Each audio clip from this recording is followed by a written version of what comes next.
Anita Stanolović je razgovarala u garderoberu sa cimerkom, pa je tom prilikom otkrila da zna da se ponaša u realitiju. Ona je otkrila i kako drugi učesnici menjaju svoje ponašanje prema njoj kada čuju loše komentare i informacije.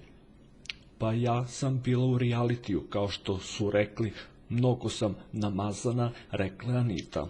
Ja znam kako funkcioniše reality, znam kako funkcionišu ljudi u realitiju, dodala je ona. Znaš šta sam ja htjela da kažem, ti mene kad pogledaš ja vidim da nisi srećna, rekla je cimerka.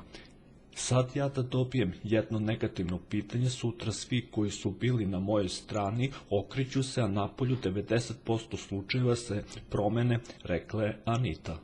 Sve sam ih provalila kako komentarišu, kad je došao Anđelo, kad Terza priča one gluposti, zaključila je Anita. Podsjetimo, Anita je od ulaska Anđela u reality odlučila da se zbliži s njim, ali on joj je jasno stavio do znanja kako želi da se polako upoznaje i da nije spreman za vezu.